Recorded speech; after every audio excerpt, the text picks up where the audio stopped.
Ang storyang ito ay pinamagatang College Buddy, The Life After College, Chapter 2, Episode 8, by Roy. Simulan na natin ang kwento. Pagkatapos ng mga pag-uusap namin ni Dan, back to normal na ulit ang mga buhay namin. Tinawagan ko si Bobby noon.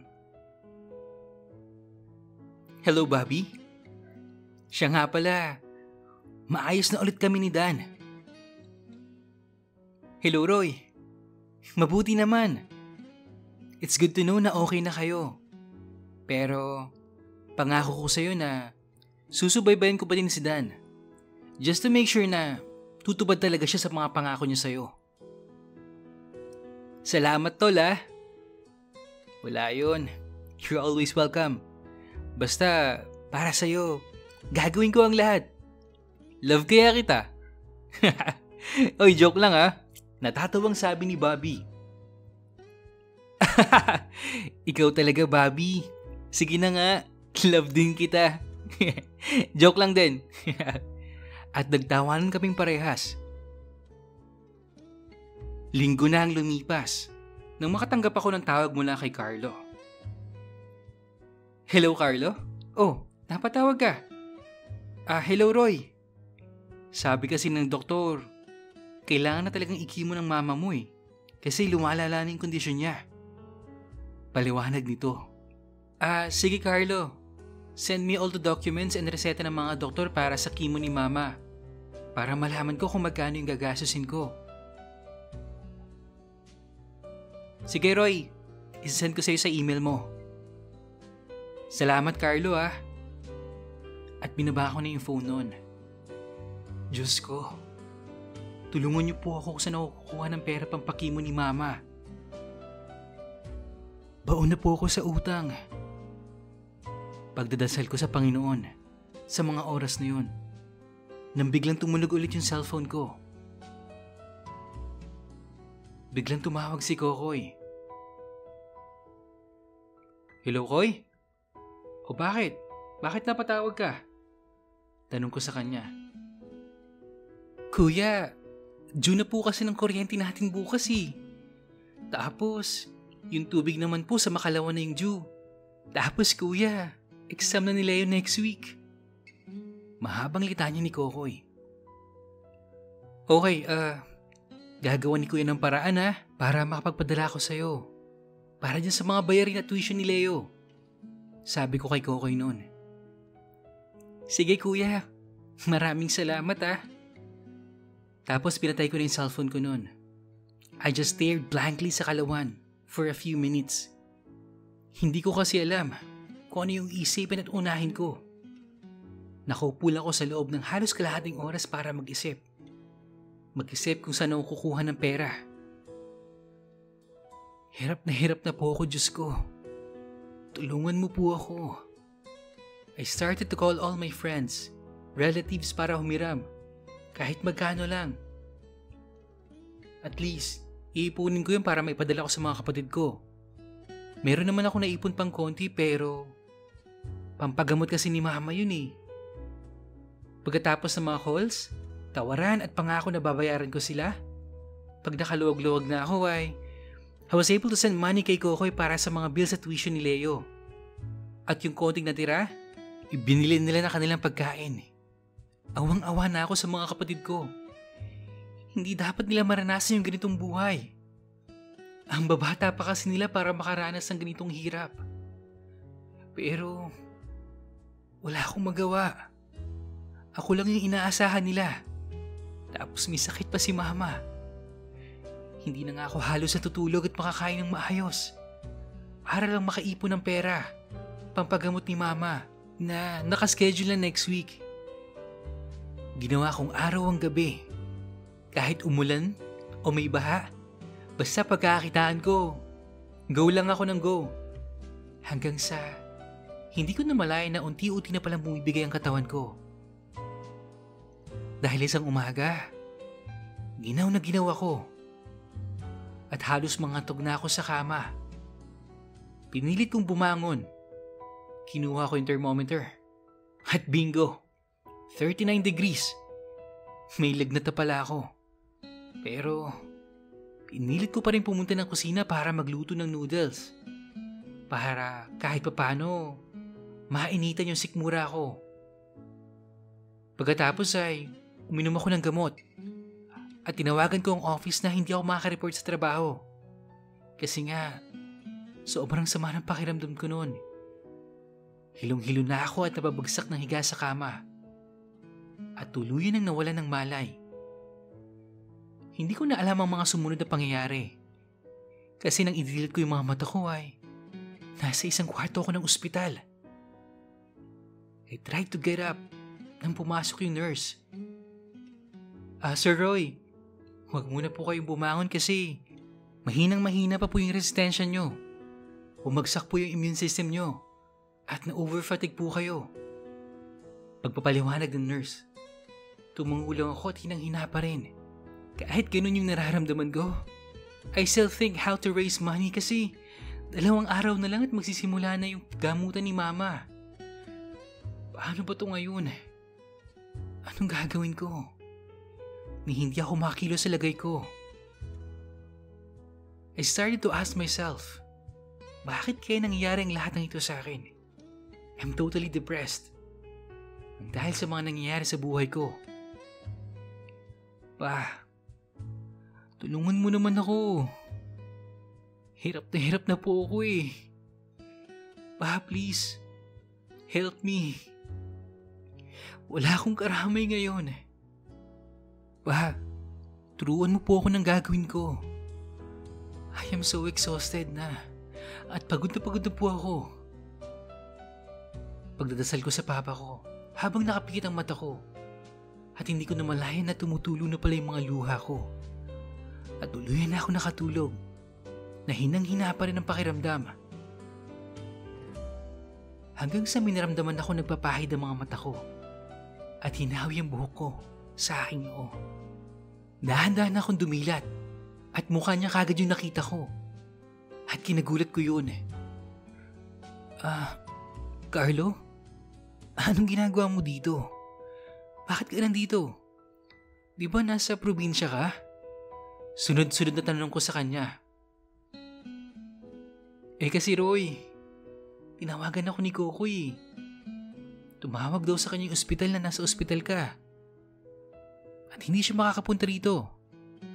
Kasi nga, nagbabantay siya sa mama mo at kay Leo. Kaya ako na lang yung pumunta dito para tignan ka. Para i-check yung kalagayan mo. Mahabang paliwanag ni Carlo. Okay. Salamat Carlo Naabala pa kita. Sus, wala yun. Alam mo, naawa ako sa mga kapatid mo kasi nag-aalala sila sa iyo eh. Kaya naman nagpresenta ako na ako na ang pupunta dito. Sinubukan kong tumayo pero nahihilo pa rin ako. Oh, teka lang. Ano ka ba naman Roy? Huwag ka munang tumayo. Humiga ka lang. Ang tigas naman kasi ng ulo mo eh. Hindi mo pa nga kaya Saway sa akin ni Carlo. Nang ilang saglit pa pumasok na yung doktor. Sabay sabing, okay, Mr. De La Cruz, you're okay now. At pwede ka nang ma-discharge mamayang hapon. And by the way, don't push yourself to the limit Baka next time, hindi lang yan ang abutin mo. And please, watch out for your health. At huwag papabayaan ang katawan. Kasi nag-iisa lang yan, okay? Paliwanag pa ni Doc. O siya, pirmado ko na yung discharge slip mo At antayin nilang natin yung last lab result mo, okay? Dugtog pa ni Doktor noon. At lumabas na siya ng kwarto. At siya namang pagpasok ni Dan. Roy, ano nangyari? Bakit hindi mo sinabi sa akin? Okay ka lang ba? Kamusta ka na? Sunod-sunod na tanong ni Dan. Sir Dan, mahinang-mahina po si Sir Roy Siguro, hayaan mo muna siya makapagpahinga ng konti. Paliwanag ni Carlo. Ganun ba? Sorry Carlo kasi nag-aalala lang naman ako sa partner ko. At salamat pala sa pag-asikaso mo sa kanya. Dugtong pa ni Dan noon. Wala pong anuman sir. Tungkulin ko po yun. Kaya you don't have to worry. Pinisil ko yung kamay ni Carlo at hinawakan din niya yon nang mahigpit. Tiningnan niya ako na nakangiti. Lumapit si Dan at hinalikan ako sa bibig. At bigla akong binitawan yung kamay ni Carlo para hindi makita ni Dan yon. Kasi iba na naman yung maiisip ni Dan kapag nakita niyo yun. Sir Roy, I have to go na kasi uwi pa ako sa probinsya May duty pa kasi ako bukas. Sige. Mag-iingat ka Carlo Salamat pala ulit. Sabat ko naman. At saka, pwede bang ikamusta na muna lang ako kina Kokoy at Leo? Ikaw na yung bahala mag-explain sa kanila At sana, hindi na malaman pa ni Mama to. Sige po sir. Akong bahala sa'yo. Makakarating kay Kokoy at Leo. At huwag kang mag-alala. Ako nang bahala sa mama mo. Pangako ni Carlo. Sige po sir. At Sir Dan, tutuloy na po ako. Pamamaalam niya nun. Sabay bukas ang pinto at lumabas ng room. Niyakap ako ni Dan na sobrang nagpapagaan ang pakiramdam ko. Pero sa bandang huli parang ayaw ko munang umalis sana si Carlo. At sa unang pagkakataon, ay parang namimiss ko yung presence niya. Napakagaan kasi ng aura niya At parang lumalakas yung pakiramdam ko sa tuwing kausap ko siya. Hala, ano ba to? Bakit ako naghaganito? Tanong ng isip ko. At lalo ko nalang hinigpitan ang pagkakayahap ko kay Dan. Mahal, huwag kang magpapagod masyado. At please, ingatan mo yung sarili mo. Hindi ko kaya makita ka naghaganito, Roy. Sabi sa akin ni Dan noon habang nakayakap sa akin. May sakit na nga ako. Pwede ba naman ikaw magkakasakit rin? Hindi ako nagsasalita noon at nakikinig lang kay Dan sa mga sinasabi niya. Hindi muna ako bumitaw sa pagkakayakap. Kasi somehow, I felt secured and comfortable. Nakayakap siya. Hanggang sa di ko namalayan na nakatulog na pala ako sa pagkakayakap sa kanya. Ilang minuto pa ang lumipas at ginising ako ni Dan. Kasi iinom na raw ako ng gamot. Nabigla ako kasi akala ko nakayakap pa ako kay Dan. Mahal, sorry. Nakatulog pala ako. Okay lang yun, mahal. Gusto ko rin yun kasi damang-dama ko yung katawan mo habang natutulog ka. Sabi ni Dan. Kaya lang, mahal. Hindi na tuloy yung sinabi niya. Kaya lang, ano yun, mahal? Tanong ko sa kanya noon. Kaya lang, ang bigat mo pala, mahal.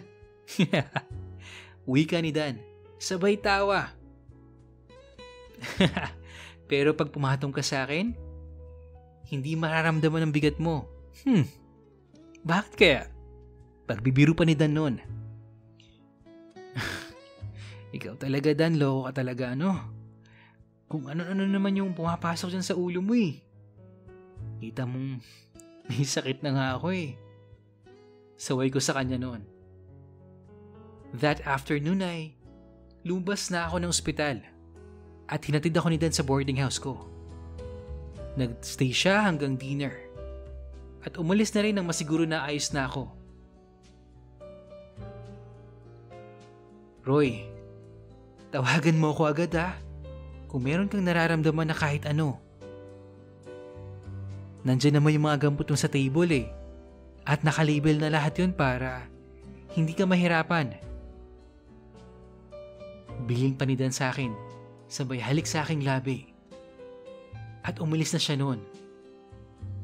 Madaling araw pa lang ay naalimpungatan ako sa tawag ni Kokoy sa akin.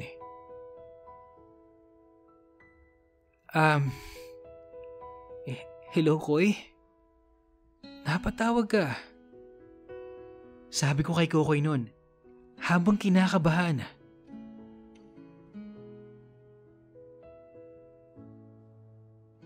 Okay, sobrang importante ng pahinga sa tao eh. Kaya sa lahat ng breadwinner ng pamilya na nakikinig ngayon, saludo po ako sa inyo. Saludo ako sa lahat ng sakripisyo na kaya niyong ibigay para sa pamilya. Pero, huwag niyo pong kalilimutan na kapag pagod na, hindi masama magpahinga kahit saglit lang. Kasi sabi nga nila, health is wealth. Sa mga gusto pong mag-share ng personal experience nila, email nyo lang yan sa imrensantiago@gmail.com. At kung hindi ka pa nakapag-subscribe, please do so. Click the like button, mag-comment, i-click ang notification bell para updated ka sa mga news stories natin. This is Ren Santiago nagsasabing maraming salamat po sa suporta nyo at patuloy na pakikinig sa channel natin. Yun lang at hanggang sa muli.